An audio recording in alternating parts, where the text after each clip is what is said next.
Hello guys, कैसे हैं आप सब। मैं आपको भाई Piyush, welcome back to my another vlog. Manish भैया ने पान खाया था। ये हमारा राहुल भाई हेलो गाइस, कैसे आप सब। भाई के चैनल को सब्सक्राइब करना। ये हमारा भाई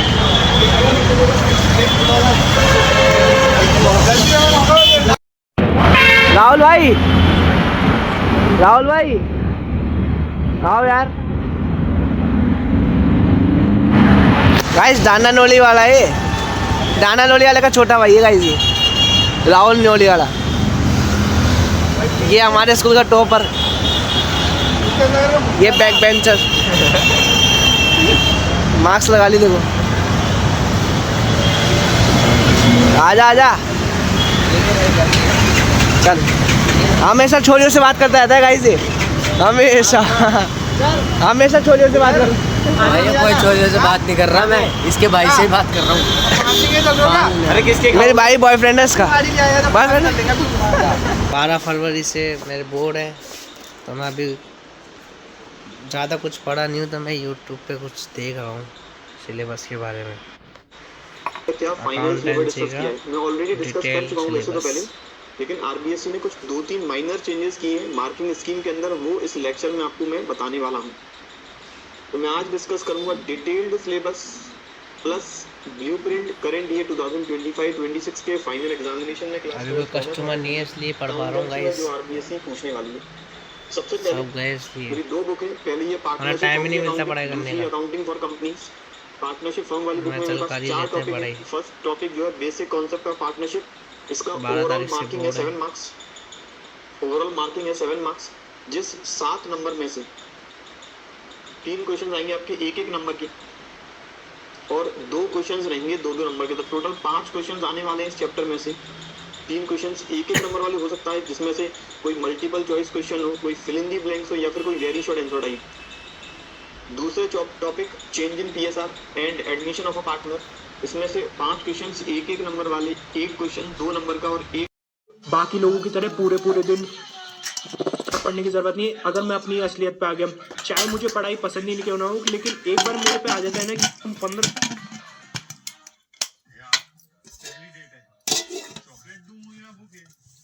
नेट ही नहीं चल रहा है यार। कॉपी कर लेना है एंड जाना नोटबुक LMAI के अंदर, एंड यहाँ पे जाके तुम्हारे को सोर्सेज के अंदर ये लिंक चिपका देना है। इंसर्ट करने के बाद ये 1 सेकंड लेगा, एंड उसके बाद तुम माइंड मैप्स पे जब क्लिक करोगे, फिर तुम्हारे को इस पे क्लिक करने के बाद मिलेंगे इसके बहुत ही ज्यादा प्रॉपर नोट्स। सिंपली तुम्हारे को डेफिनेशन खोलने, जहाँ पे तुम्हारे को डेफिनेशन दिखा देगा, बेनिफिट्स ऑफ स्टाफिंग देखना है वो दिखा देगा, तुम्हारे को HRM जो भी टॉपिक्स वीडियो के अंदर है वो तुम्हारे को सारी चीजें दिखा देगा। अब किसी टॉपिक के अंदर सब टॉपिक भी है तो वो भी तुम्हारे को इसके अंदर ये बता देगा, जिससे तुम्हारा 10x की स्पीड से रिवीजन होगा एंड सारी चीजें कंप्लीट होंगी। इसके अंदर तुम्हारे को सारी चीजें डिटेल में मिल जाएंगी। सारे चैप्टर जो भी यूट्यूब पे तुम वीडियो देखना चाहते हो उसके अंदर जो वीडियो से तुम्हारे को पढ़ना है उसको तुम डायरेक्टली यहाँ पे पेस्ट करके 100x की स्पीड से कंप्लीट कर सकते हो। अब बात अकाउंट्स के अंदर मैं तुम्हारे को सैंपल दिखाता हूँ जो मैंने क्रिएट करे हैं चैप्टर वाइज, टॉपिक वाइज। तुम्हारे को जो कि तुम्हारे को करे तो तुम्हारे को बिजनेस स्टडीज के अंदर सारी ऐसी चीजें बहुत ही प्यारी एक्सपेक्ट ये वाले टॉपिक्स लिखने हैं, वो सारी चीजें इन सब का सैंपल भी तुम्हारे को है।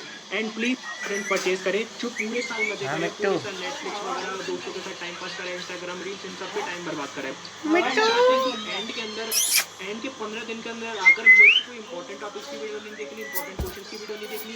मेरे को ऐसा नहीं है कि मैं डिटेल में जाके सारी वीडियो देखूँ, सारे नोट्स बनाऊँ। मैं चाहता हूँ कि एग्जैक्टली मेरे को कोई नोट्स प्रिपेयर करके दे दो जो मेरे एग्जाम ओरिएंटेड हो और मैं डायरेक्टली उनको पढ़ सकूँ। एक चीज़ होती है ना कि मनी वर्क फॉर मी, तो मतलब मेरे को इतना सारा टाइम नहीं लगाने इन चीज़ों में। मैं चाहता हूँ कि अगर मैं एक मान लेते तुम्हारे 3 सब्जेक्ट है, तुम्हारे मान लो 150 पेज की बुक है, जैसे अब तो डिस्कशन करो प्रैक्टिस, ये उसको तुम्हारे को सब्जेक्ट वाइज लिख लेना है। बहुत ही अच्छे से याद होगा। मुझे याद है मैं लिटरली पूरे टाइम कॉल पे रहता था इसी चीज़ की वजह से, क्योंकि मेरा सिलेबस जैसे मैंने कंप्लीट कर लिया उसके बाद में पूछ ही जा रहा है सेव कर लेता हूँ, बाद में देखूंगा। डायरेक्टली सैंपल पेपर खोलो, देखो मेरे को ये सब चीज़ें करी थी, बट एंड के अंदर मैंने 15 दिन के अंदर सिर्फ AI वगैरह का यूज़ करा, जिससे मेरी प्रोडक्टिविटी नेक्स्ट लेवल चली गई। मतलब जहाँ लोग पूरा एक दिन पढ़कर जो प्रोडक्टिविटी निकालते थे वो मेरी 1 घंटे के अंदर आने लगी। कैसे सारी चीज़ें बताऊंगा, 3 स्टेप फॉर्मूला बता रहा हूँ जिससे तुम इजीली 90% स्कोर कर लोगे। सबसे पहले तुम्हारी एक कंफ्यूजन क्लियर कर लेता हूँ, लिटरली बता रहा हूँ, 1 मिनट अब जो मैं बोलने वाला हूँ ना उसको ध्यान से सुनना, लिटरली वो लाइफ चेंजिंग हो सकता है तुम्हारे लिए। क्लास 12 की बोर्ड्स की जो मार्कशीट होती है उसका यूज़ क्या होता है, बहुत लोग ये सोचते होंगे, बहुत जगह ये सुना भी होगा, स्टार्टिंग में अभी यही सोचता था कि यार क्लास 12 की मार्कशीट का इतना कुछ यूज़ होता नहीं है, आजकल ये सब कुछ भी काम नहीं आता, आजकल सब चीज़ें स्किल्स वगैरह होती है, AI वगैरह होता है, ये सब चीज़ें बोर्ड्स की मार्कशीट वगैरह, अब 1 piece of paper can not decide my future. मैं भी पहले ये सोचता था, बट अब जो मैं बताने वाला हूँ ना इसको बहुत ज़्यादा ध्यान से सुनना। अभी हो सकता है तुम्हारे को समझ नहीं है, 3-4 साल बाद ये चीज़ जो कॉलेज के एंट्रेंस में कि कॉलेज ज्वाइन करना है जो भी तुम्हारे को अच्छा था उसके लिए मार्कशीट लगेगी और काफ़ी जगह CET भी लगेगा। लेकिन जो मैं अगर आ जाऊँ ना अपनी पे तो मैं सब कुछ कर सकता हूँ। मैं चाहता हूँ कि मैंने खुद ने भी यही करा था, इसलिए मैं तुम्हारे को ये बता रहा हूँ। मैं भी पूरा 0 लेवल पे था, खेलना इंस्टा अंदर है ना, एक बार हो गया था मेरे को कि यार मैं एक ऐसा बंदा हूँ जो मज़े भी सबसे तगड़े करता हूँ, और जब मैं अपनी पे आ जाता हूँ ना कि यार मेरे को पढ़ाई वो क्या करते हैं, कीबोर्ड तो रखते हैं अपने पास, उस कीबोर्ड से आगे बढ़ते रहते हैं। तो शॉर्ट नोट्स और फ्लैश कार्ड अगर आप रखोगे तो निश्चित रूप से आपकी जो है पूरी की पूरी चैप्टर की है, पूरी की पूरी बुक की तैयारी की है, कम चीजों में रिवीजन करने में आपको आसान रहेगी। तो करके देखिएगा, बड़ा फायदा मिलेगा। अगला काम क्या करना है, हेल्थ और अपने जो सोने का टाइम है उसका पूरा ध्यान रखना है, इसको इग्नोर बिल्कुल भी नहीं करना है। विद्यार्थी क्या करते हैं, क्या है, नहीं सोएंगे, 2 दिन नहीं सोएंगे तो क्या हो जाएगा। अरे भाई, जब हम नींद पर्याप्त लेते हैं तो हमारा माइंड अधिक एक्टिव रहता है, अच्छे से काम करता है, मेमोरी हमारी जो है और बढ़ती है, याद चीजें ज्यादा रहती है। तो आपको अपनी सफिशिएंट नींद जो है वो लेनी है, नींद पूरी करनी है। और दूसरा, हाइड्रेट रहना, आपको समय समय पर पानी पीते रहना है। अपने पास में पानी का कोई भी बोतल लेकर के रख लीजिएगा, हर घंटे में, आधे घंटे में थोड़ा थोड़ा जितनी इच्छा हो उतना पानी पीते रहे तो आपके लिए बढ़िया रहेगा। तो आप स्वस्थ रहेंगे, मस्त रहेंगे, तंदुरुस्त रहेंगे। और एक बात और खास ध्यान है, खाने पीने का जरूर आपको ध्यान रखना है। खाने पीने का ध्यान का मतलब क्या, कोई भी ऐसा अनहेल्दी फूड नहीं खाना जिससे आपको नुकसान हो। राइटिंग प्रेजेंटेशन बहुत जरूरी भाई, आप जो लिख रहे हो स्पष्ट लिखें। जैसे आपने आंसर लिखा, कोई भी क्वेश्चन का आंसर लिखा, और आंसर लिखने के बाद में जैसे 3 लाइन का आंसर है, 1 लाइन की जगह छोड़ करके अगला क्वेश्चन स्टार्ट करें। आंसर 1 लाइन 2 लाइन की जगह छोड़ के उसके बाद में स्टार्ट करें। ऐसा नहीं एकदम चिपक के सब कुछ लिख रहे हो, थोड़ा गैप रखिए तो आपका सुंदर देखिएगा प्रेजेंटेशन। अच्छा, एक इसमें खास बात रखना, अब यहाँ पे राइटिंग डिजाइन बनाने शुरू नहीं करना, एकदम 3 घंटे हिलना तक नहीं है आपको, पूरा एकदम मॉक टेस्ट वैसा ही देना है। नंबर 2, स्पीड को चेक करना है। हमारा ब्लू प्रिंट होता है, उसमें लिखा होता है कि MCQ हमें कितने समय में करना है, छोटे क्वेश्चन कितने समय में करना है, बड़े क्वेश्चन कितने समय में करना है, उस समय अवधि के अंदर ही आपको करना है। अगर ये आपको टाइम ध्यान नहीं है तो कोई बात नहीं, आप अपने जब मॉक टेस्ट देते हैं, जब प्री बोर्ड देते हैं, तो आप अपना टाइम नोट कर लीजिएगा कि भाई MCQ करने मुझे इतना टाइम लगा, फिलअप करने में इतना टाइम लगा, वो करने में इतना टाइम लगा। एक पास में थोड़ा सा लिखते रहिए फटाफट से। तो स्पीड चेक जरूर करना, आपको आइडिया लग जाएगा कि कौन सा जो सेक्शन है, section A B C D जो है, कौन से सेक्शन में आपको ज्यादा टाइम लग रहा है, तो उस सेक्शन पे आपको अधिक काम करने की आवश्यकता होगी।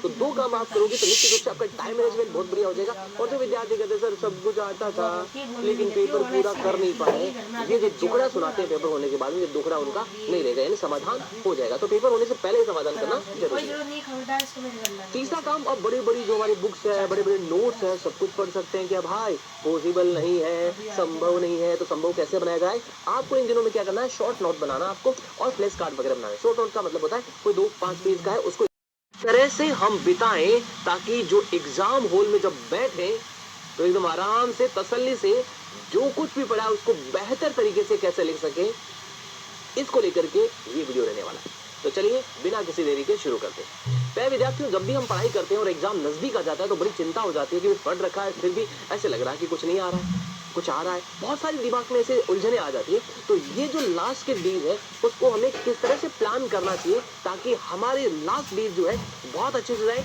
और एग्जाम के अंदर बहुत अच्छा परफॉर्म करके हम टॉप कर जाए।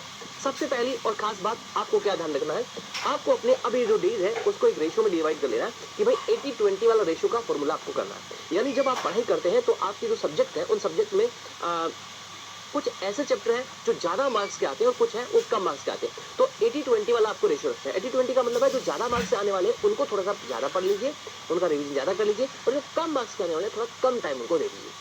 दूसरा, इनमें कौन सी 2 बातें ध्यान रखनी है, एक तो PYQ को आपको ध्यान रखना है। साथियों, अक्सर हम विद्यार्थी गलती क्या करता है, PYQ जो है वो कम पढ़ता है, और PYQ अगर नहीं पढ़ता है तो उसको दिक्कत आती है। PYQ अगर वो ठीक से पढ़ लेता है तो उसे आइडिया लग जाता है कि लास्ट ईयर इस पेपर पूछा गया था। पिछले 5 सालों के अगर आप पेपर देख लेते हो तो निश्चित रूप से आपको आइडिया लग जाएगा इस तरह के प्रश्न पूछे गए। और मोस्टली कई बार वो क्वेश्चन क्या रिपीट भी हो जाते, थोड़ा सा चेंज करके दे देते, तो आपको फायदा हो जाता है कि यार ये तो पढ़ा हुआ क्वेश्चन आ गया और कॉन्फिडेंट होकर के पेपर हम दे पाते हैं। दूसरा, आपको स्मार्ट रिवीजन करना है। अब आपको कोई भी नई चीज पढ़ने की कोशिश नहीं करनी है कि भाई नया टॉपिक, नए चैप्टर जो आप पढ़ते हैं, याद करते हैं, उसमें क्या होगा, वो अगर आपको ठीक से तैयार नहीं होगा तो जो तैयार है ना, उसमें आप फिर क्या कॉन्फिडेंस आपको लो हो जाएगा। तो अगर मान लो कि आपकी 90% तैयारी है, तो 10% तैयारी की जो नहीं है कोई बात नहीं, 90% को स्ट्रॉन्ग कीजिए, उसको बढ़िया से कीजिए, उसको बढ़िया से रिवीजन कीजिए, ताकि आप अच्छे से परफॉर्म करें, उसको बढ़िया से लिख पाए। तो ये पहला रूल आपको ध्यान रखना है। दूसरा, आपको टाइम मैनेजमेंट करना है। आपको उसे टाइम मैनेजमेंट कैसे करना है? टाइम मैनेजमेंट करने के लिए कैसा लगा आपको ये व्लॉग? अगर आपको ये व्लॉग पसंद आए, लाइक करें, कमेंट करें, शेयर करें। अगर आप इस चैनल पर नए हैं तो सब्सक्राइब करें, और आपके लिए ऐसे ही इंटरेस्टिंग वीडियो लाते रहेंगे, आपको दिखाते रहेंगे। ओके भाई।